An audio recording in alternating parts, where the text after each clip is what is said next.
presence and power, that one presence and power, and which is in us and which is in everything. Let us take a few moments in silence to give thanks for the abundance that surrounds us right here and right now.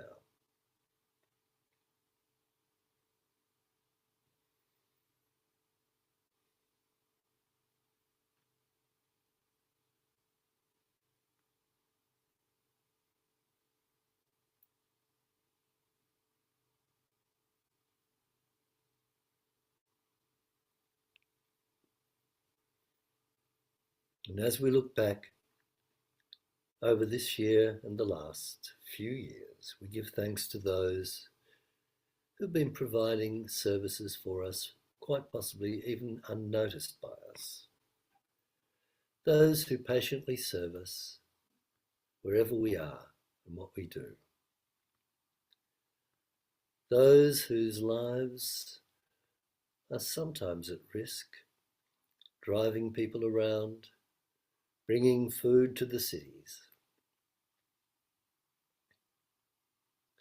And also the medical people that are always there to serve. We give thanks for God in action through these wonderful people.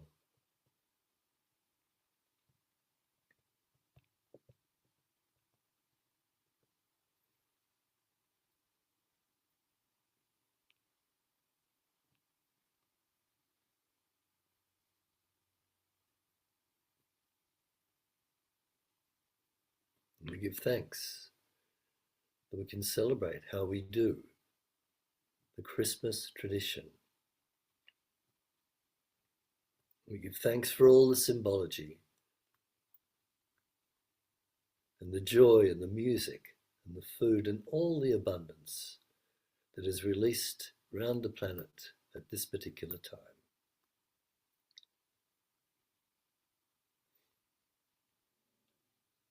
And we gently now bring our attention back to the sanctuary.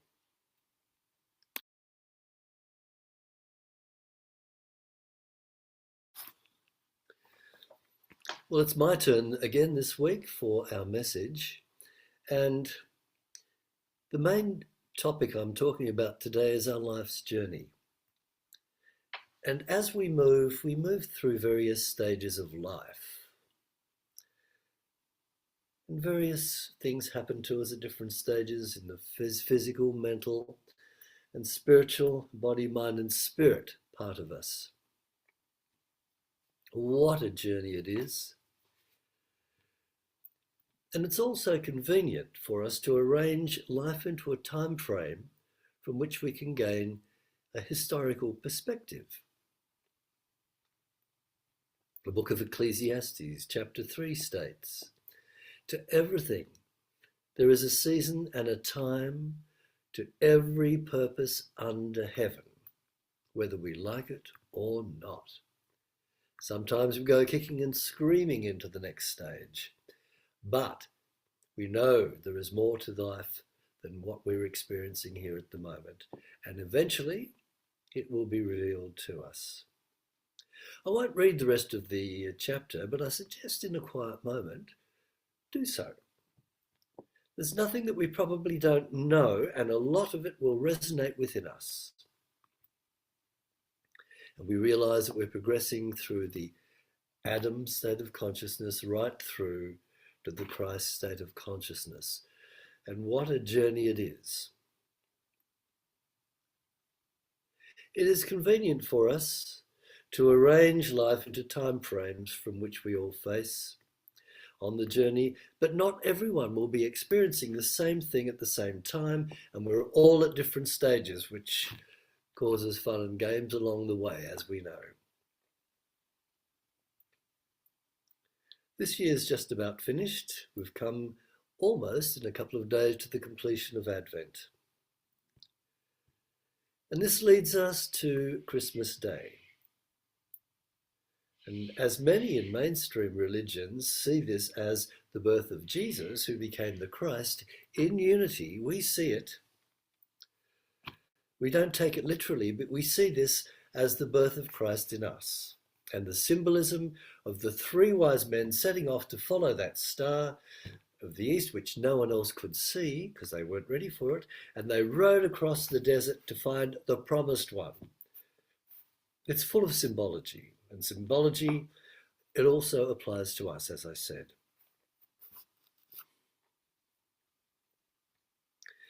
Ernest Holmes, in The Science of Mind, writes, "We don't come to Earth fully orbed. We're a work in progress.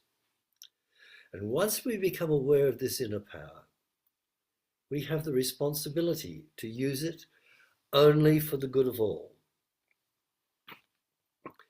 And I think I said last week when someone asked us about what our beliefs are, and this particular younger person said, "Oh, it's just positive thinking." Yes and no, because if you're positive about something negative, it'll manifest. But part of our teaching is, and we make sure this is very clear, there is a universal spiritual law, and eventually we bend our will to it. Everything happens at the right time, and those who aren't quite there yet, those people further online, up on the path, well, that gives us a chance to put our teachings into operation with patience and goodwill, as others around us can see the example we are setting. We're not perfect. We're not always setting a good example, but we're trying. That's the main thing. Now, December the 25th is the time the three wise men supposedly saw the infant Jesus. Now, we know it may not happen at Christmas. That's the joy of symbology. It can happen any time. It's in our consciousness that it happens. It could happen tomorrow. It could happen maybe sometime in the future. It's something for us that will just happen, and it's going to happen when we're ready for it. Now, for most of us over the last few years, I don't know about you, but I think there's been a slowing down, whether it's because of my age. My birthday confirmed it. There it is on paper, my age. I thought, well, I don't relate to that. I don't see anyone here that would relate to it either, their age. But certain physical things happen, and you think, well, I'm not rushing around like I used to. I remember in the, early days when we put the Christmas tree up, 10 years ago, I was running around getting this, doing that. Well, I can't do that anymore. And it was so good to see. I think it was Beverly Lewis and Lisa. They just put the tree up in 10 minutes. Mind you, it was a small tree. It was one of those came up ones, but it did the job. It looks fantastic. And other people now are doing things gradually, and when the time comes, people step back and others come forward, and that's what life is. Now, the sage in the Tao Te Ching wrote 500 years before the birth of Jesus, "Without stirring abroad, one can know the whole world. Without looking out the window, one can see the way of heaven. The further one goes, the less one knows." And I used to look at that and think, what on earth does that mean? But you usually have to take these roads before you understand what it means. Many people go to sacred sites, and there are many around the earth. Some walk the Camino in Spain and go even further through Portugal to the seaside. There's the Andes Trail, which people walk. Some people go to shrines and things like that. But we can go wherever we want until the time comes when we think, stop, and it's revealed within us. Jesus in the New Testament says, I am the door. By me, if anyone enters in, they shall be saved and shall go in and out and find pasture. And we know Jesus is not speaking about himself. He's speaking from his I am presence, which is the same I am presence in you and me and in everyone around us, in the world. So, this I am presence is there waiting for us to be revealed. Much later, Saint Teresa of Avila wrote in the spiritual classic, The Interior Castle. This was made to me more clearer when Caroline Myss gave her interpretation of it a few years back and updated it, saying, the book being about an inner path to God and our soul and our instructions to go within it. That's what I actually like about some of the more modern writers like Wayne Dyer and Caroline Myss and others, because it takes these old texts and just brings them up to date. Even though I still now go back to the old texts and see what I want in them. Now, it's all right to be an individual enlightenment person, but the time has come for collective enlightenment. Because we're at a stage now where the more people that can be enlightened, the more good it is for us all at this particular time with things as they are. Main thing is to be a good person. Doesn't matter what religion, we can be a good Christian, Hindu, Muslim, or a follower of any other religion. But first, we have to be a good human being. And it's dawning on most people now that we're all in this together. We're processing ourselves into a fuller expression of expanded consciousness. Regardless of the robes, rituals, and cultures, we are gradually getting there, and it'll be in divine order when we do. Jesus said to his disciples, I must leave you now. We have to do the work. We have to live these ancient teachings and see them demonstrated in our life. As I said, we can go around the world to these sacred places, but there comes a time, like the sage said in the Tao Te Ching, there it is, it's inside us, in our body temple. So here we are at the end of the year, and as the Beatles song says, so this is Christmas. And what have we done? In a few weeks, we start the journey again. We make plans, but I feel we can expect the unexpected. Perhaps we've got goals we want to achieve this year.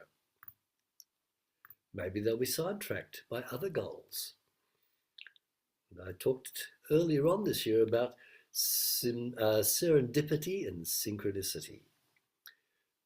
If you remember, that says the gift of finding agreeable things not actively sought for, the things needed to come to hand at the exact moment we need it. So we plan things, and all of a sudden something leads us in another direction, and we find, hey, this is good.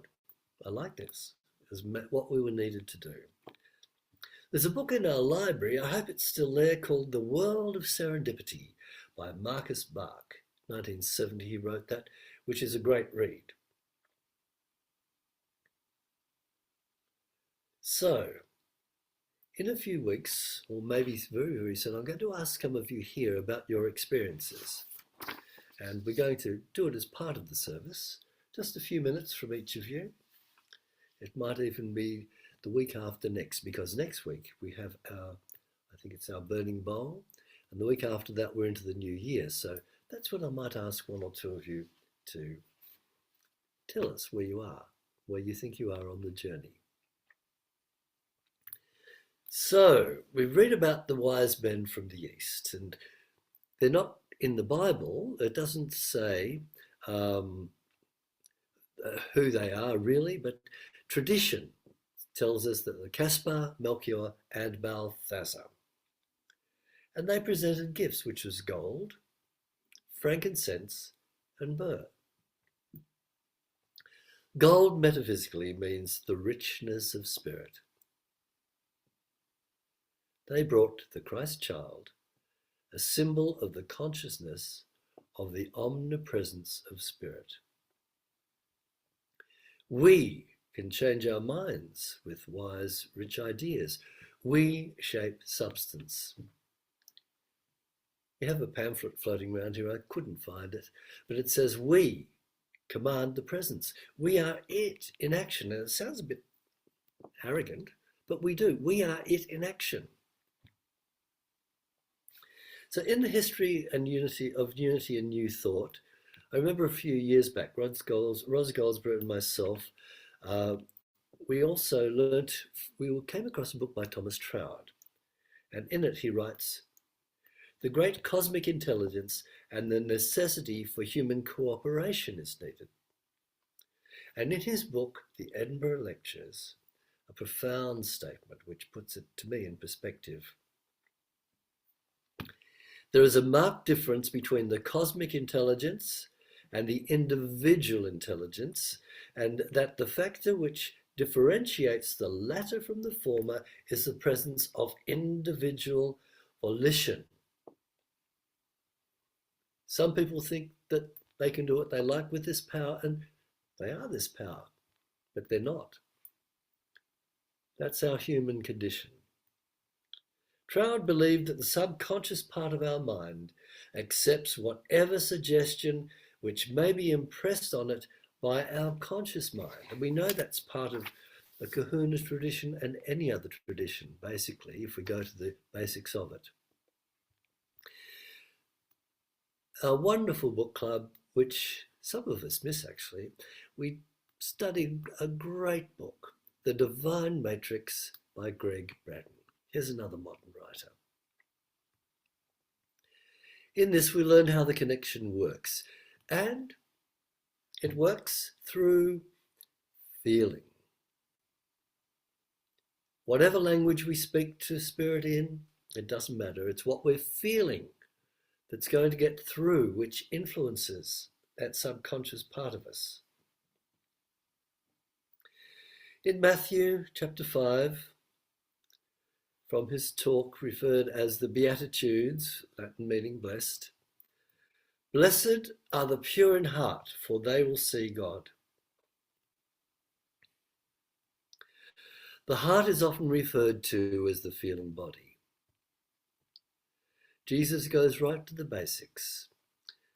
For as we are in our heart, so our feeling body, so we are. Thoughts and words and actions are based on our feelings. This involves the law of attraction. What we put out there, we eventually get back. The next gift was frankincense. Basically, it's a fragrant gum resin, but metaphysically, this represents the transmutation of material consciousness into the spiritual. Here again in Matthew 14:36, not my will be done, but thine. We can ask for what we want, but it may not be what we really want from a spiritual point of view, or for our soul's journey throughout eternity. Not my will be done, but thine. And the third gift was myrrh. This was also a gum resin, and it was a perfume used in incense, and metaphysically this represents the eternity of spirit. An emblem of the resurrected consciousness, established consciousness. Now, what do I mean by established consciousness? Well, I suggest that we go back sometime. If you're in the mood to do some study this week, look up the parable of the sower. There is metaphysical meaning of that.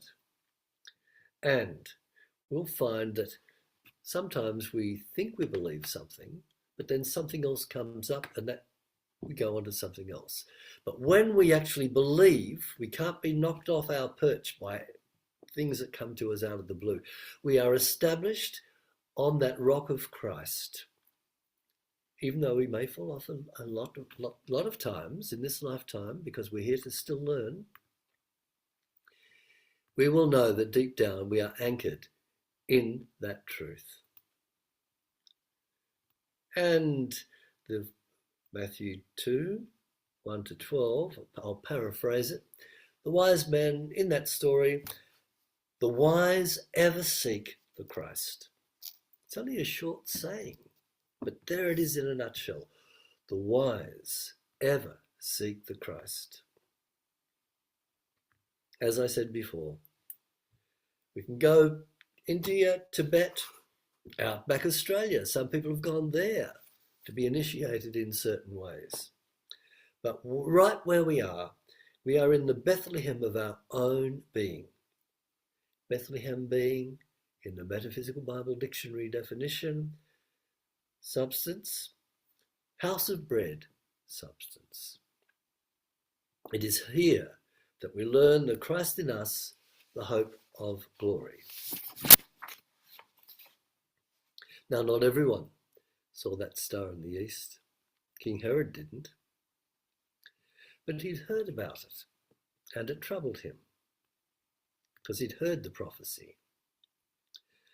And we know that every character in the Bible represents part of us, and Herod represents the will, the ruling will of the ego. Wow.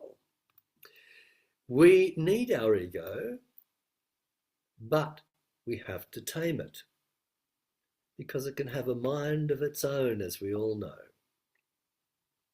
Herod didn't want things to change. Everything's fine at the moment. But things do change, as I started the talk off, whether we like it or not.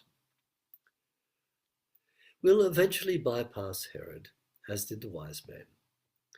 And after we see the infant Jesus, after they saw it, they moved on and never looked back. The most beautiful sights on earth are those that inspire us to see beyond the seen, beyond the unseen.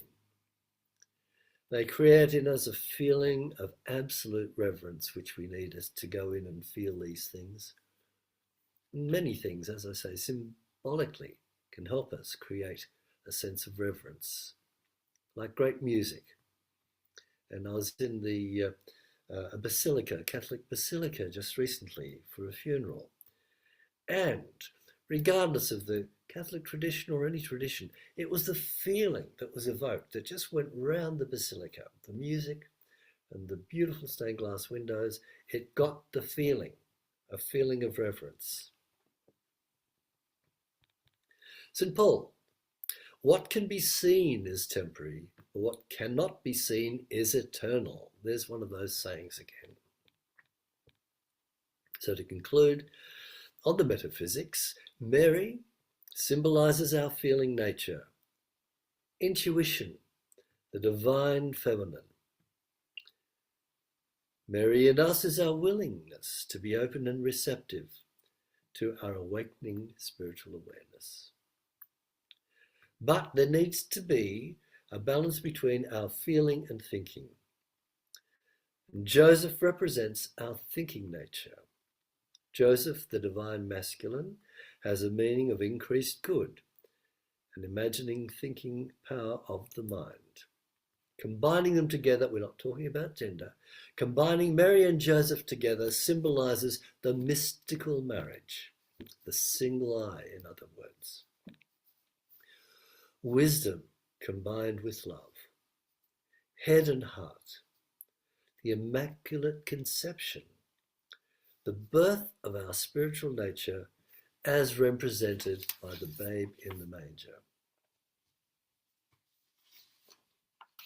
So to conclude, Christmas is a time of celebrating the greatest event in history, the advent of the knowledge of the birth of Christ in the human soul. the incarnation of the living Spirit in us and humankind. And we know Jesus was the great example, not the great exception. And I'm still grateful for my culture of the Bible that I learnt, and I'm sure other people in other cultures, deep down is the same wisdom. So with this awareness, we can still enjoy our traditional Australian Christmas, the food, the carols, but we understand the symbolism behind these traditions. So, at this time of giving and receiving, what a tremendous gift awaits when we accept the full realization of our own indwelling divinity and the joyful awareness that Christmas is about the conscious awareness of the birth of Christ in us. So it is. Thank you.